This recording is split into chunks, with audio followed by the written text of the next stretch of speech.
Okay, welcome to Spoiler Alert, and we're talking Shroud of the Avatar.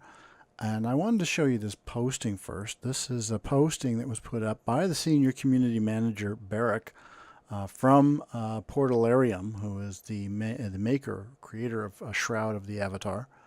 And this was them asking for help identifying exploits, identifying individuals who were performing exploits, identifying cheats, and all of that kind of thing. Word is that they were having some difficulty keeping up with the volume of it.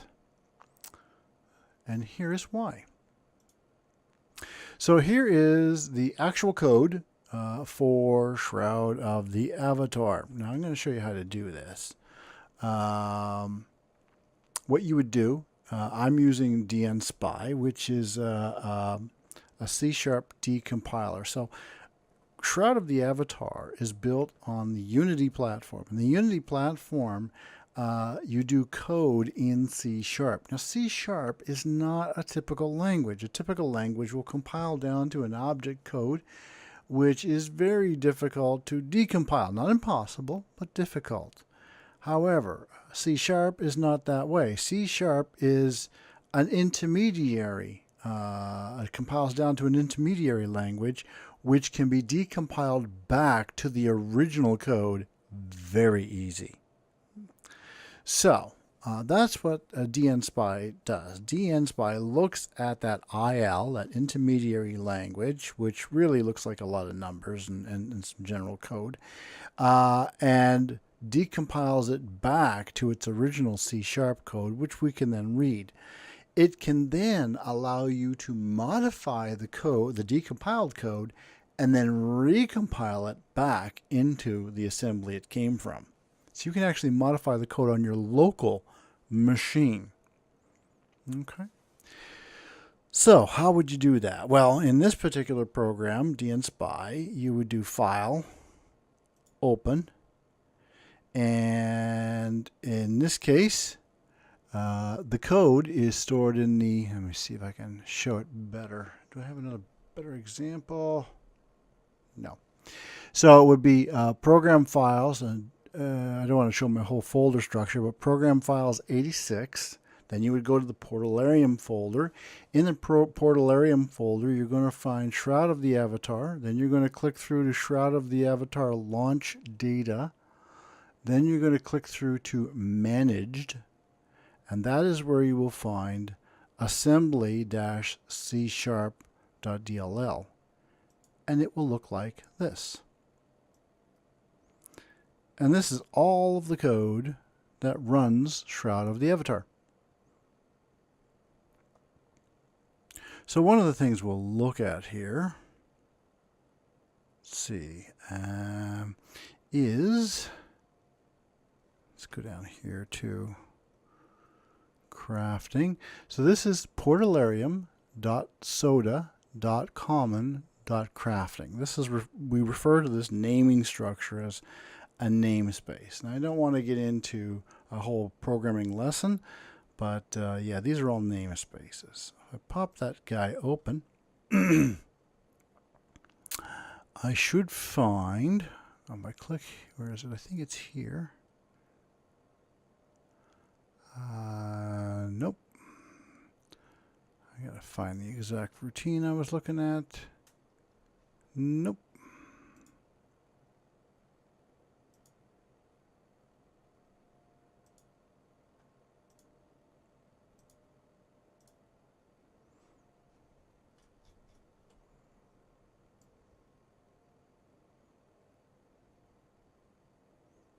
Here it is. So this is the crafting helper. It's inside the portalarium.soda.common.crafting. And in there, now I've just clicked on the crafting helper portion. Okay, but in there, it's going to show us all of these words you see in purple. They're here. And what they are the base values used for your crafting table. In other words, the max calculated success chance. the max success chance addition, the number of masterwork effects. Would you like 10 masterwork effects? The max number of enchantments. Would you like 10 enchantments? Max crafting difficulty. Would you like to raise that up or lower that down? Or how about the max efficiency chance? Maybe you'd like to increase that or decrease it depending on your need. Look at this. The minimum durability to allow item enchantment. You could decrease that so that you could work your masterworking more on the same on the same item. How would you do that? You just, in this particular tool, edit C#. Once you've got it in edit mode, like I do here. Oh, that's the wrong routine I've edited. Cancel that. That looked like the right routine. It is the right routine. What's going on?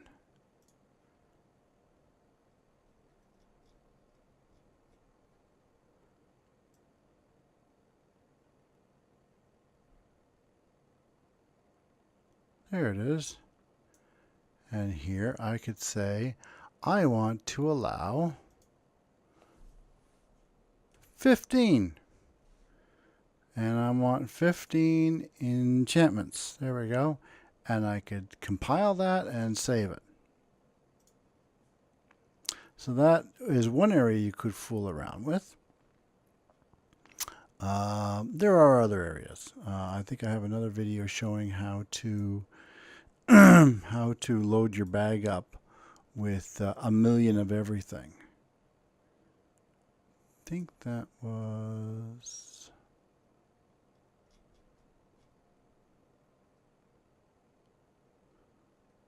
No, it wasn't here.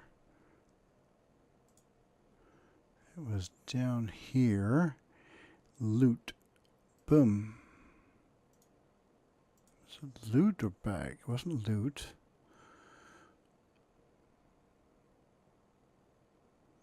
Common gameplay. Nope.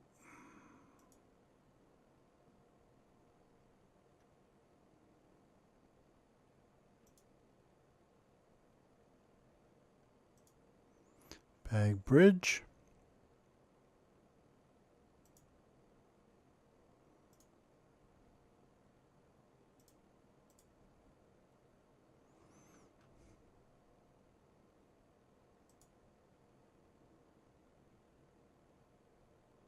Track item add. There it is.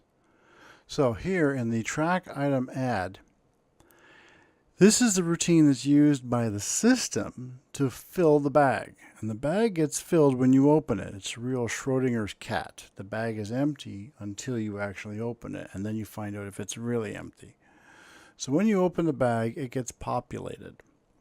And here is where you can set what gets populated into the bag. Now, if you know the archetype of the archetype ID of the items you want, you could permanently set it. I don't happen to know that off the top of my head. But the easy one to do is quantity, and you can literally just edit this in C#, come here, hello, and change this value to 1,000,000. Then you compile, you save your code, and Bob's your uncle. Now every time you open a loot bag, every single item is 1,000,000, including the money. Now I got that to work very nicely in the offline version. The online version, I'm not sure it uses this for your bag. There are some differences between online and offline. The online version does indeed share some of this code, but not all of it. So that's the little kicker right there. So this works nicely for offline. And I have examples of that in other videos. Now, the other thing to keep in mind about this game is it looks like, and this is conjecture here because I haven't found the pieces yet, but I was monitoring the communications, and it looks very much like the game is entirely run by the client side. So there doesn't seem to be any server communication when a node spawns or when a tree is suddenly reappears for you to cut down, or when a mob spawns. Anytime anything spawns, there is no communication from the server. This communication with the server only occurs when you interact with the object, not when the object is created. So that appears to be all controlled locally, which in theory means you can go, if you can find the location where the spawn is generated, you could turn the spawn into something you need. So for example, I could decide that this mining spawn is actually a tree, and I could mine trees. Or I could decide that the spawn rate, instead of being 2 minutes, is going to be 2 seconds. After I harvest, bang, there's another one right there, ready to harvest.